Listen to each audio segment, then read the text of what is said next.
নমস্কার বন্ধুরা, মিমিস কিচেনে আপনাদেরকে স্বাগত জানাই। আজকে আমি আপনাদের কাছে যে রেসিপিটা নিয়ে এসেছি সেটা হচ্ছে নিরামিষ পনির আলুর ডালনা। তো চলুন কি কি লাগছে। এখানে আমি 250 গ্রাম পনির নিয়েছি 6টা মতন কাজু, 1 চামচ পোস্ত, এখানে আছে টমেটো, কাঁচা লঙ্কা, আদা, আর আছে ধনে পাতার যে ডাঁটগুলো আমরা ফেলে দিই সেই ডাঁটগুলো আছে, আর আছে ডুমো করে কেটে রাখা আলু। তো চলুন প্রথমে আমি মশলাটা তৈরি করে নেব। গ্রাইন্ডারের মধ্যে আমি দিয়ে দিচ্ছি আদা, টমেটো। আদা নিয়েছি আমি 1/2 ইঞ্চি, টমেটো একটা বড় মাপের, তার সাথে ধনেপাতার ডাঁট নিয়েছি। এবার এর মধ্যে দিয়ে দেব পোস্ত 1 চামচ, বড় চামচের 1 চামচ পোস্ত, আর 6-7টা মতন কাজু বাদাম দিয়ে দিলাম। এবার এটার একটা স্মুথ পেস্ট আমি বানিয়ে নেব। এই যে তৈরি হয়ে গেছে। এবার কড়াই বসিয়ে দিয়েছি, কড়াইয়ের মধ্যে দিয়ে দেবো সর্ষের তেল। রান্নাটা পুরোটাই আমি সর্ষের তেলেই করব। তেলটা ভালো করে গরম হয়ে গেলে প্রথমে আমি ওর মধ্যে দিয়ে দেবো একটু নুন। নুনটা দিয়ে দিলে পনিরগুলো কিন্তু সুন্দরভাবে ভাজা যায়, তলায় লেগে যায় না। আর তেলটাকে খুব ভালো করে গরম করে নিতে হবে, তাহলে দেখবেন কড়াইয়ের তলায় পনির লেগে যাবে না, সুন্দরভাবে ভাজা হয়ে যাবে। এক এক করে পনিরগুলো দিয়ে আমি উল্টে পাল্টে হালকা করে, খুব বেশি ভাজার দরকার নেই, মোটামুটি হালকা ভাজলেই হবে।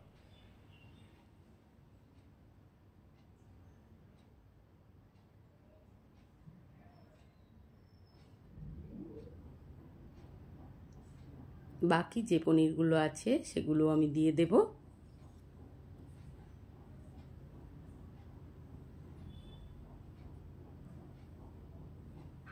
এগুলোকেও আমি হালকা করে ভেজে নেব।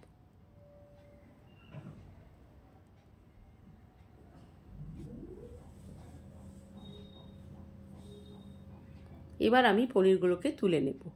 তেলের মধ্যে আলুগুলো দিয়ে আমি ভালো করে আলুগুলোকেও ভেজে নেব।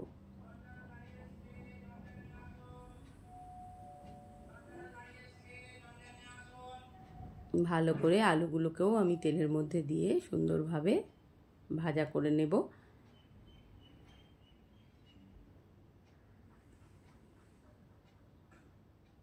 আলুগুলো ভাজার সময় আমি অল্প পরিমাণে একটু লবণ দিয়ে দেবো।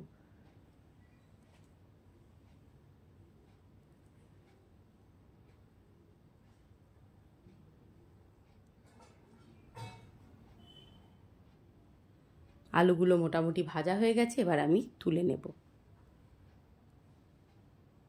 তেলের মধ্যে দিয়ে দিলাম গোটা জিরে, একটা বড় এলাচ, 4টে ছোট এলাচ, দারচিনি, লবঙ্গ 2টো, আর তেজপাতা ফোড়নে। ফোড়ন থেকে যখন সুন্দর গন্ধ ছড়াবে তখন পেটে রাখা মশলাটা আমি ওর মধ্যে দিয়ে দেবো।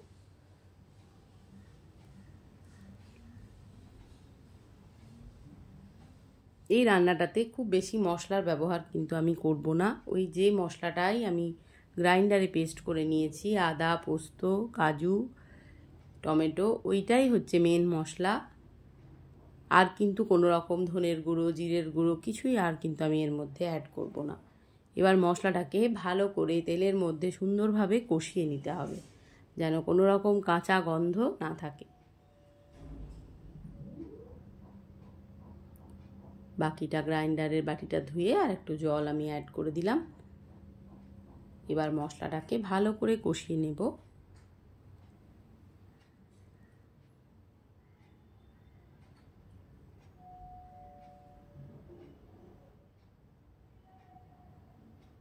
এরপর দিয়ে দিলাম হলুদ,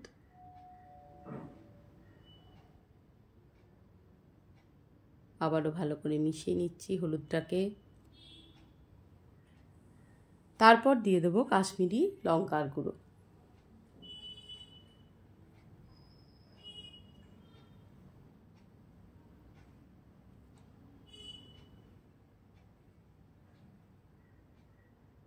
এরপর দিয়ে দিলাম ভেজে রাখা আলু, দিয়ে দিলাম পরিমাণ মতো নুন। এবার মশলার সাথে ভালো করে সবটাকে মিশিয়ে নিলাম।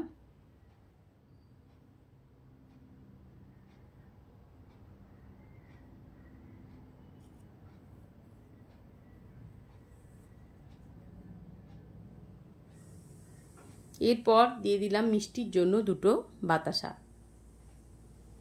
আপনারা চিনি গুড় যেটা খুশি ব্যবহার করবেন।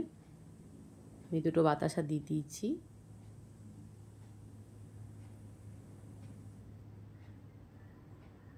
ভালো করে যখন কষানো হয়ে যাবে, তেল ছেড়ে যাবে মশলা থেকে, তখন আমি জল দিয়ে দেব।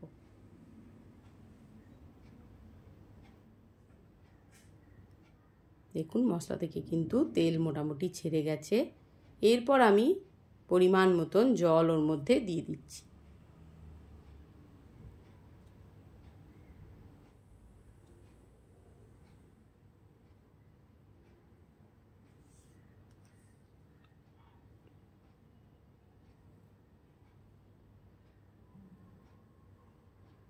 এরপর দেখুন ঝোলটা ফুটে উঠেছে, তার উপর দিয়ে দিলাম আমি পনির।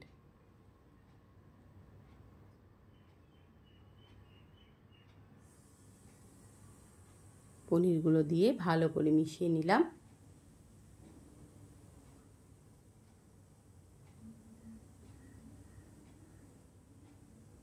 উপর থেকে 2টো চেরা কাঁচা লঙ্কা আর দিয়ে দিলাম কাসুরি মেথি।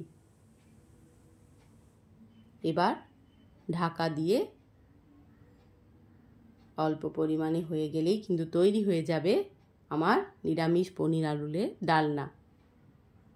তৈরি হয়ে গেছে বন্ধুরা, দেখুন আলু সেদ্ধ হয়ে গেছে। ভিডিওটি যদি ভালো লাগে বন্ধুরা, তাহলে অবশ্যই লাইক, কমেন্ট, শেয়ার, সাবস্ক্রাইব করে পাশে থাকবেন। সবাই ভালো থাকুন, সুস্থ থাকুন। আবারও দেখা হবে পরবর্তী কোনো ভিডিওর সাথে। ততক্ষণের জন্য সবাইকে টাটা।